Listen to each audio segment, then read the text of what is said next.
Hello बच्चों। चलिए प्रश्न को समझते हैं। 200 ग्राम द्रव्यमान का एक ब्लॉक ऊर्ध्वाधर स्प्रिंग से लटकाया गया है। जब ब्लॉक साम्यावस्था में है, स्प्रिंग अपनी स्वाभाविक लंबाई से 1 सेंटीमीटर खिंचा है। 45 सेंटीमीटर ऊंचाई से 120 ग्राम द्रव्यमान का एक भारी ब्लॉक कण पर गिराया जाता है। भारी कण ब्लॉक पर गिराया जाता है। टक्कर के पश्चात कण ब्लॉक से चिपक जाता है। स्प्रिंग का अधिकतम खिंचाव ज्ञात करें, जबकि जी बराबर दे रखा है 10 मीटर प्रति वर्ग सेकंड। हमें अधिकतम खिंचाव ज्ञात करना है स्प्रिंग में। मुख्य अवधारणा में हम देख सकते हैं कि माना कि कोई m1 द्रव्यमान की गेंद है जो कि u1 वेग से गतिशील है, और m2 द्रव्यमान की गेंद जो कि u2 वेग से गतिशील है से टक्कर करती है, और टक्कर करने के बाद ये दोनों गेंदें आपस में चिपक जाती है, और चिपकने के बाद ये u वेग से गति करती है। तो चूंकि यहाँ पर गेंदों पर कोई बाह्य बल नहीं लग रहा है, तो संवेग का संरक्षण होगा, और संवेग संरक्षण से हम लिख सकते हैं कि m1 u1 सदिश प्लस होगा m2 u2 सदिश बराबर हो जाएगा m1 प्लस m2 v सदिश। तथा यांत्रिक ऊर्जा संरक्षण से हम लिख सकते हैं कि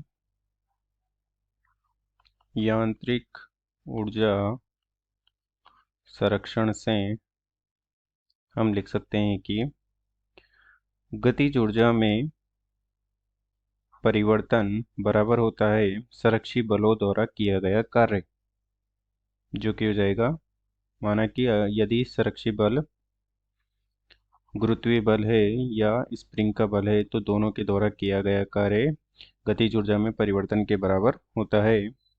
और किया गया कार्य स्थितिज ऊर्जा में परिवर्तन के ऋणात्मक मान के तुल्य होता है। तो यहाँ से हम लिख देंगे किए गए कार्य को स्थितिज ऊर्जा में किए गए परिवर्तन के ऋणात्मक मान के बराबर। अब चलिए प्रश्न को हल करते हैं। प्रश्न में दिया गया है कि एक 200 ग्राम का ब्लॉक है जिसे स्प्रिंग से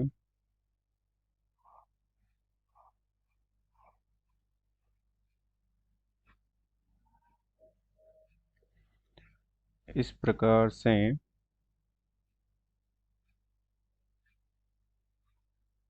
ये 200 ग्राम का ब्लॉक है, जो कि हो जाएगा कैपिटल M बराबर 200 ग्राम अर्थात 0.2 के किलोग्राम। तो इस पर भार लग रहा होगा इस प्रकार से 200 ग्राम के भार पर नीचे mg लग रहा होगा, और ऊपर स्प्रिंग का स्प्रिंग के कारण लग रहा बल होगा kx। तो ये हो जाएगा mg, कैपिटल mg बराबर हो जाएगा k डेल्टा x।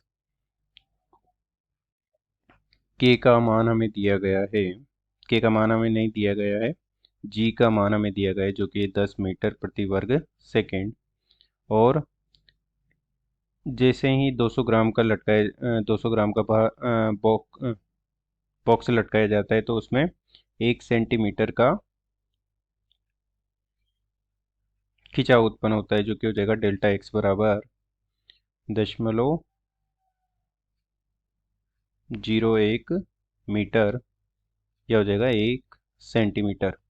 तो यहाँ से हम बल नियतांक का मान ज्ञात कर सकते हैं स्प्रिंग के, जो कि हो जाएगा mg बटे डेल्टा x, जो कि हो जाएगा 0.2 गुणा 10 बटे 0.01, जो कि हो जाएगा 200 न्यूटन प्रति मीटर। और अब हम इस पर देखते हैं कि जब ये स्थिर अवस्था में रहता है, तो इस पर एक कण गिराया जाता है जिसका द्रव्यमान है 120 ग्राम, एम बराबर हो जाएगा 120 ग्राम, जो कि हो जाएगा 0.12 किलोग्राम, जो कि 45 सेंटीमीटर की ऊंचाई से गिराया जाता है। अर्थात ये हो जाएगा 45 सेंटीमीटर,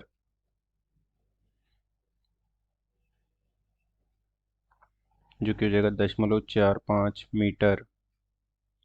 और जब यहाँ से गिराया जाता है तो इसका वेग हो जाएगा v बराबर वर्गमूल 2gh, क्योंकि स्थिर अवस्था से गिराए गए किसी कण का वेग हो जाता है v बराबर वर्गमूल 2gh।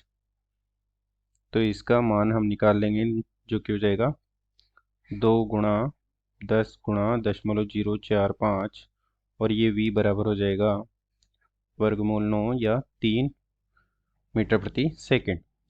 और जैसे ही ये इस बड़े बॉक्स पर टकराता है, दोनों कण आपस में चिपक जाते हैं, तो इसके लिए हम संवेग संरक्षण से लिख सकते हैं। संवेग संरक्षण से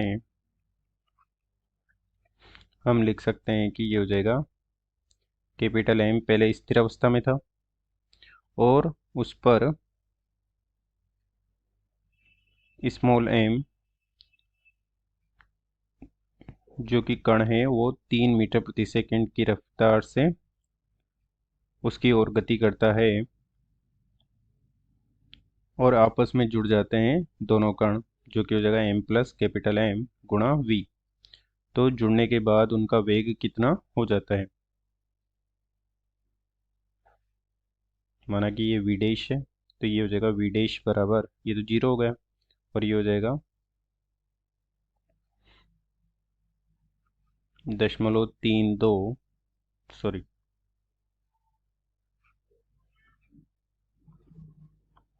ये हो जाएगा 0.12 गुणा 3 बटे हो जाएगा 0.32, जो कि हल करने पर हो जाएगा 9/8 मीटर प्रति सेकंड। अर्थात जैसे ही ये कण इस पर टकराता है, दोनों कण मिलकर नीचे की ओर v डैश से गति करने लग जाते हैं। अब हम यांत्रिक ऊर्जा प्रमेय से देखेंगे कि गतिज ऊर्जा में किया गया परिवर्तन बराबर हो जाएगा स्थितिज ऊर्जा में परिवर्तन के ऋणात्मक मान के बराबर, जो कि इस प्रकार से हम लिख सकते हैं कि गतिज ऊर्जा में परिवर्तन हो जाएगा संरक्षी बलों द्वारा किए गए कार्य गुरुत्वीय गुरुत्वीय बल के द्वारा किया गया कार्य प्लस स्प्रिंग के द्वारा किया गया कार्य, और किया गया कार्य का ऋणात्मक मान उसकी स्थितिज ऊर्जा को प्रदर्शित करता है। तो यहाँ से हम लिख सकते हैं डेल्टा यू बराबर डेल्टा यू एस, और ये हो जाएगा के फाइनल माइनस के इनिशियल। तो यहाँ से हम देख सकते हैं कि जैसे ही ये नीचे आएगा और नीचे जाकर स्थिर हो जाएगा, तो इसकी फाइनल काइनेटिक एनर्जी 0 हो जाएगी, परंतु 1/2 जो कि पूरा संयुक्त निकाय है 0.32 किलोग्राम का, वो विडेश वेग से गति कर रहा होगा, और विडेश का मान है 9/11 9/8 9/8 का वर्ग हो जाएगा। अर्थात इनिशियल स्थिति में जैसे ही कण 120 ग्राम का कण और 200 ग्राम का कण मिलकर हो जाएगा, ये पूरा संयुक्त निकाय हो जाएगा ये 0.32 किलोग्राम का, और ये v डैश से नीचे आएगा, तो ये इसकी प्रारंभिक गतिज ऊर्जा हो जाएगी, और प्रारंभिक गतिज ऊर्जा से ये संतुलन की अवस्था में आ जाएगा। जब संतुलन अवस्था में आ जाएगा तो उसकी गतिज ऊर्जा शून्य हो जाएगी। तो ये हमने लिख दिया के फाइनल माइनस के इनिशियल।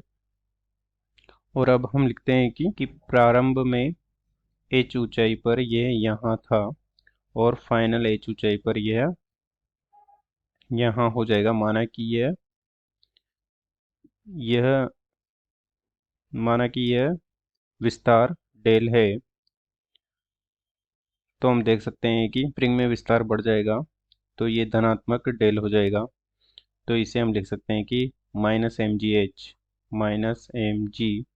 और h, माना कि पहले 0 था क्योंकि पहले स्थिर अवस्था में था, तो फिर बाद में हो जाएगा 0 प्लस डेल, तो ये हो जाएगा डेल डेल -0 हो जाएगा, क्योंकि हमें फाइनल माइनस इनिशियल करना है। तो ये हो जाएगा mgh और ये संयुक्त MgH होगा, तो इसे हम लिख सकते हैं कि ये हो जाएगा माइनस, यानी कि 0.32 का संयुक्त संयुक्त निकाय,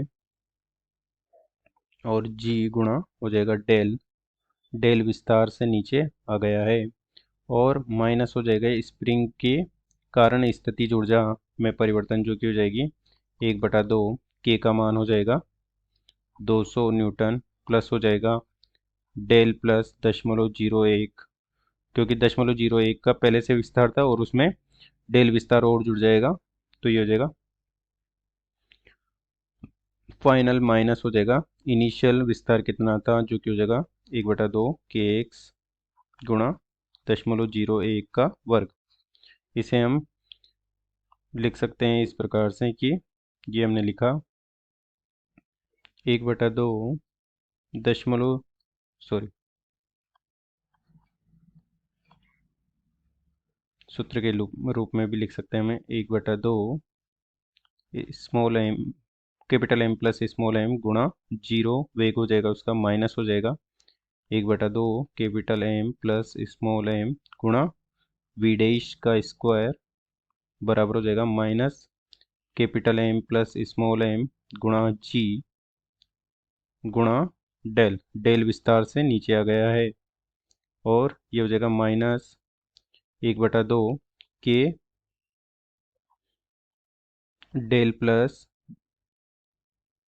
एक्स, जो कि प्रारंभिक विस्तार था, तो ये तो हो जाएगा फाइनल, अर्थात स्प्रिंग में फाइनल स्थितिज ऊर्जा माइनस इनिशियल स्थितिज ऊर्जा, जो कि हो जाएगा 1/2 के एक्स का घात 2, और इसमें मान रख दिया है हमने, और इसे हल करेंगे तो हमें प्राप्त हो जाएगा कि डेल बराबर, जो कि अधिकतम विस्तार है, वो कितना हो जाएगा, तो डेल बराबर इसे हल करने पर हमें डेल बराबर प्राप्त हो जाएगा 0.045 मीटर, या हो जाएगा ये 4-5 मीटर, या हो जाएगा ये 4.5 सेंटीमीटर। अर्थात जैसे ही कण ब्लॉक पर गिरता है तो उसमें 4.5 सेंटीमीटर का विस्तार हो जाता है। अतः दिए गए प्रश्न को हमने हल कर दिया है। आशा करते हैं आपको समझ में आया होगा। धन्यवाद।